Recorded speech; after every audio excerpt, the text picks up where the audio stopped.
Hallo ihr Lieben, willkommen zurück, willkommen zu Elianas Reise.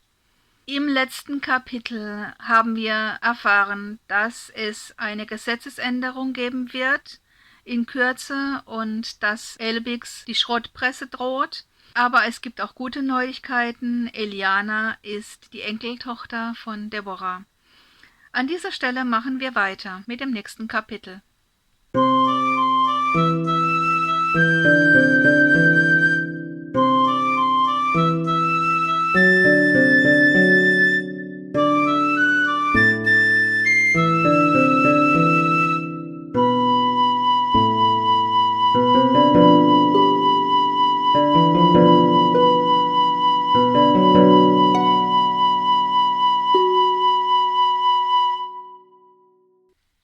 24. Kapitel. Sorge um Elbix. Die frohen Neuigkeiten um Deborahs und Elianas Verwandtschaft wurden dennoch von Elianas Sorge um Elbix überschattet. Sie hatte sich mit Arti ins Computerzimmer zurückgezogen und gemeinsam suchten sie nach Lösungen. Das verflixte Geoblocking, schimpfte Arti. Du bekommst keine Originalquellen, nur vorgefiltertes und Propaganda. Man müsste Kontakte haben, sagte Eliana. Aber wie kommt man an die ran? Wenn man einen kennt, der ausgewandert ist und der zufällig dasselbe Alternativnetz benutzt. Und du kennst jemanden? Fragte Eliana vorsichtig. Schon, aber nicht deren Kontaktdaten. So geht es mir ja auch mit Pola, meinte Eliana. Ich würde so gern mit ihr schreiben. Ich auch, gestand Arti. Ich hätte so gern Kontakt mit meiner Tochter, und auch Chiara wäre sehr glücklich darüber.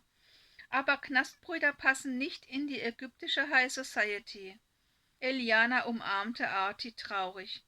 Du warst nicht wegen eines Verbrechens im Knast, sondern weil du dir nicht verbieten lassen wolltest zu lieben.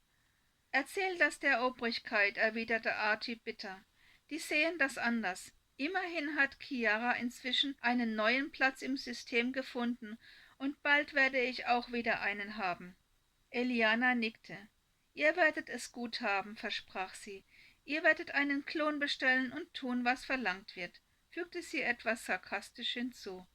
Wir sind zu alt für kleine Kinder, erwiderte Arti achselzuckend, aber wir haben ja den Solbi. Sag mal, begann Eliana, der Solbi ist doch Privateigentum. Ja. Wie komme ich an einen privaten Roboter, besonders wenn es ein bestimmter sein soll?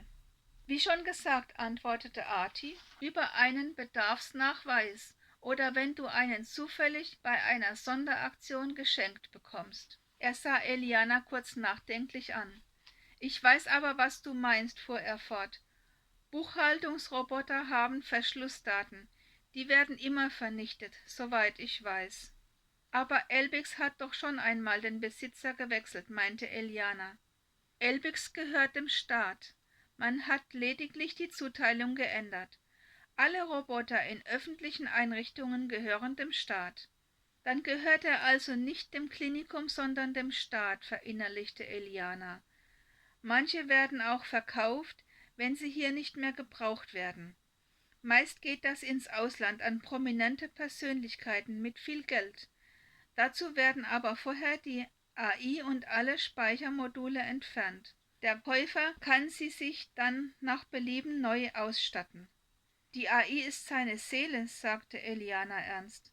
Er wäre ein Zombie. Ja, so etwas in der Art, wenn du ihn menschlich sehen willst, schmunzelte Arti. Auch wenn es hier im Grunde nichts zu schmunzeln gab. Ich frage mich, wie er das mit seiner damaligen Frau durchgezogen hat, sinnierte Eliana. Er hatte schon einmal eine Frau? Fragte Archie überrascht. Viele Jahre lang. Sie starb im Alter von 107 Jahren im Klinikum. Ich kann da nur Vermutungen anstellen, meinte Arti, aber ich denke, Sie haben unter der Hand eine Beziehung geführt. Roboter haben Auszeiten und Ladezeiten und inzwischen einen ähnlichen Arbeitsrhythmus wie Menschen. Der Staat achtet sehr auf die Einhaltung der Vorgaben, denn wenn sie kaputt gehen, wird es teuer. Aber wenn du Genaues wissen willst, musst du ihn selbst fragen. Ich weiß nicht immer alles über die neuesten Entwicklungen. In dem Moment hörten sie Stimmen vor der Tür, und gleich darauf klopfte jemand an. Artie und Eliana sahen sich erschrocken an. »Zivildiener«, flüsterte sie. »Ganz ruhig bleiben«, empfahl Artie. »Hast du deinen Anhänger bei dir?« Eliana zog ihn aus ihrer Hosentasche. »Immer«, sagte sie. »Ja, bitte«, rief Artie in Richtung Tür. Diese ging auf, und im Gegenlicht sah man eine stämmige Gestalt im weiten Mantel und mit zerzaustem Haar.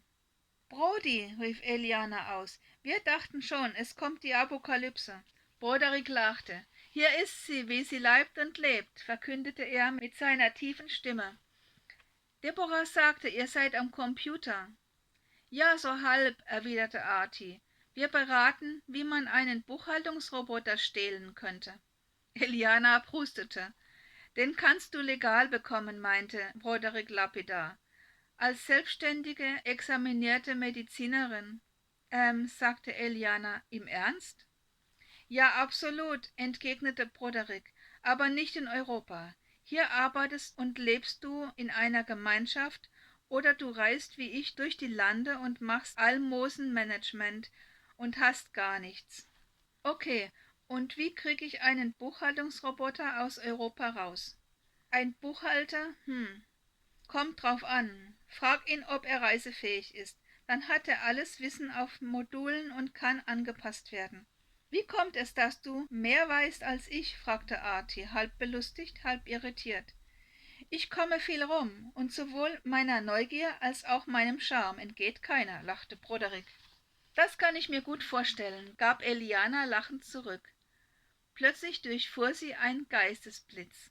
»Broderick«, begann sie, »sagt dir der Name Dr. Morwick etwas?« »Der alte Morwick«, meinte Broderick. »Na klar, wir waren dicke Kollegen und haben Hand in Hand gearbeitet.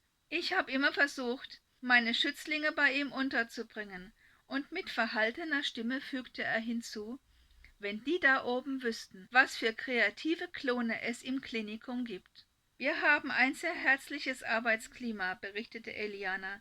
»Ich kann mich überhaupt nicht beklagen.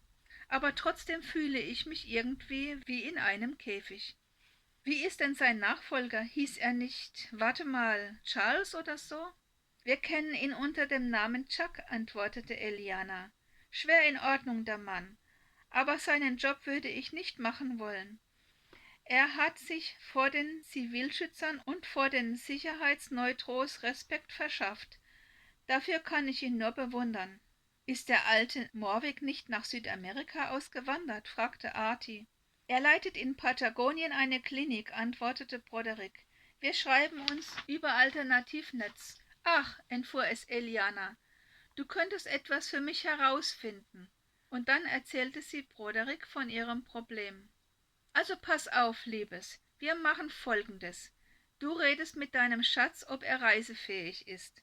Du machst dein Examen als Pflegerin oder Naturheilkundlerin oder am besten beides. Rede mit deinem Boss.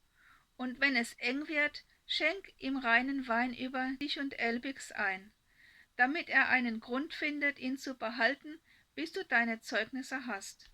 Und ich rede mit Morwick. Wir brauchen einen Sponsor, der ihn kauft und dir dann schenkt.« Broderick räusperte sich und fragte dann ernst, »Würdest du in Patagonien leben wollen?« »Mit Elbix würde ich überall hingehen«, sagte sie, ohne auch nur eine Sekunde nachzudenken. »Aber wenn ich etwas über das Land lernen kann, ist das sicher von Vorteil.« »Absolut«, sagte Broderick. »Du wirst einen Sprachchip für Spanisch brauchen«, meinte Artie. »Ich glaube, Elbix würde sich freuen, den alten Morwick wiederzusehen«, sagte Eliana, und sie jubelte innerlich. Da meldete sich Broderick noch einmal zu Wort. »Bevor wir irgendetwas in Stein meißeln, musst du mit Elbix reden. Buchhalter sind kluge Köpfe.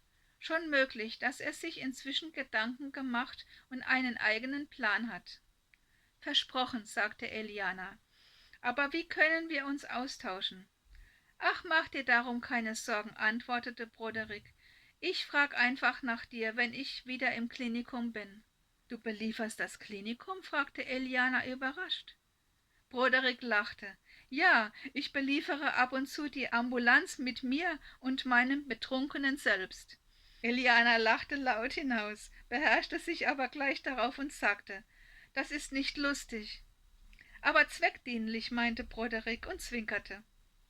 Damit sind wir für heute am Ende des Kapitels angelangt. Vielen Dank fürs Zuhören. Ich hoffe, wir sehen uns alle nächste Woche wieder in alter Frische, wenn wir mit Elianas Reise fortfahren. Bis dahin fühlt euch gedrückt, habt euch lieb, bleibt gesund und wir sehen uns. Ciao!